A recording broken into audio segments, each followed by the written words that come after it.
이 시간에는 고린도전서를 이어서 고린도후서에 대한 말씀을 함께 나눠보자 합니다. 고린도후서는 바울과 디모데가 고린도 교회와 아가야 성도들에게 보낸 편지입니다. 바울이 3차 선교 여행 중 마게도냐 빌립보 지역에서 기록되었다고 추정됩니다.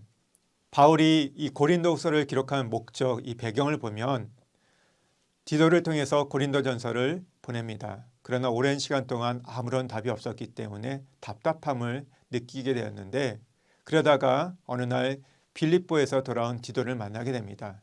디도를 통해서 고린도전서를 통해서 고린도 교회 성도들이 회개했다는 좋은 소식을 듣게 됩니다. 반면에 예루살렘으로 갔던 거짓 교사 유대인이 다른 복음을 전하고 바울의 사도성을 의심하며 시비를 건다는 얘기를 듣게 됩니다. 성도들은 이 거짓 교사에게 미혹이 되어가지고 함께 바울의 사도성을 의심하고 공격하기 시작했습니다.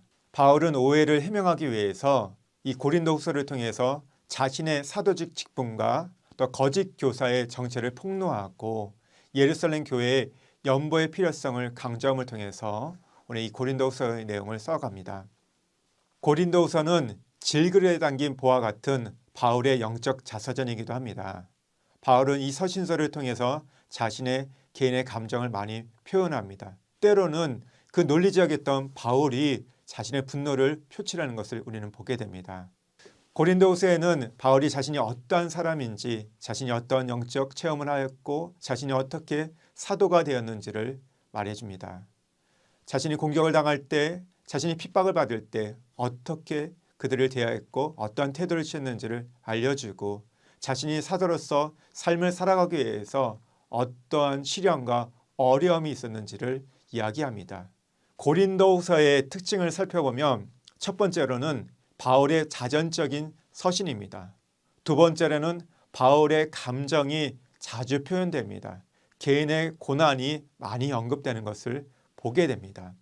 또한 세 번째는 고린도전서와 같이 교리적인 부분보다는 실천적인, 주관적인 부분들이 강한 것을 보게 됩니다. 네 번째로는 사도의 직분이 소개됩니다. 사도의 직분은 화목하게 하는 직분, 그리스도를 대신하는 사신이라고 사도 바울은 5장에서 말합니다.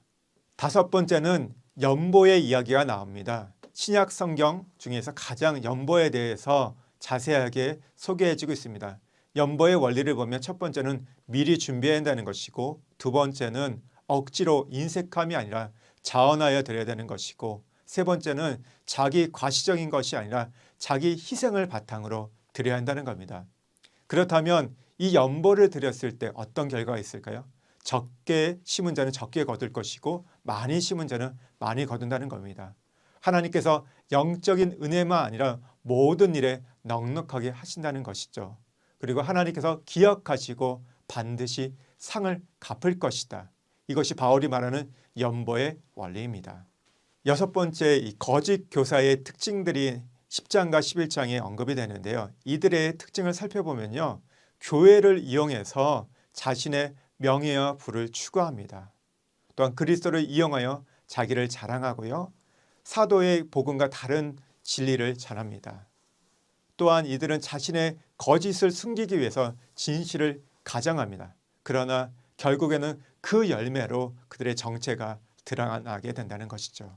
일곱 번째, 바울의 한상과 계시가 언급됩니다. 12장에 보면 바울이 삼층천을 경험했던 그 영적 체험에 대해서 기록하고 있습니다.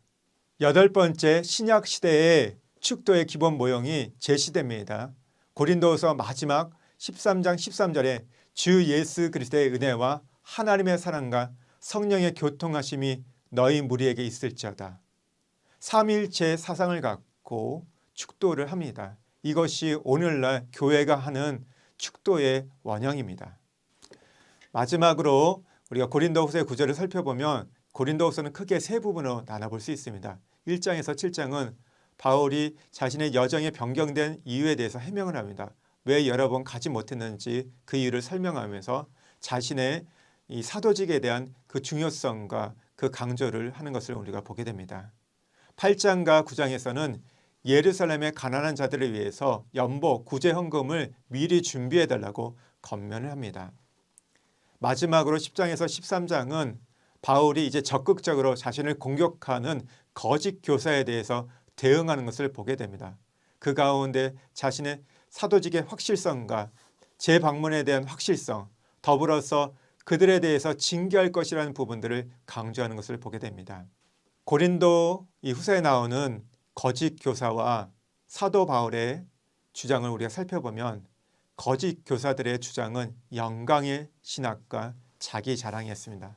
반면에 사도 바울의 주장은 십자가의 신학이었고 자기 낮음과 섬김과 사랑이요 약함의 신학이었습니다. 그래서 사도 바울은 이렇게 말합니다.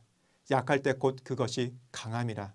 약한 곳에 그리스도의 능력이 머문다. 오늘 우리가 추구할 것이 있다면 사도 바울의 이 약함의 신앙입니다. 우리의 약함 속에서 우리의 고난 속에서 우리에게 찾아오셔서 우리를 강하게 하시고 능력을 주시는 그 주님을 붙드는 것입니다. 세상의 권력과 명예와 부를 추구함이 아니라 우리가 약함 속에 고난 가운데 우리에게 베푸실 그 영광을 바라보면서 우리가 나가기를 소망합니다.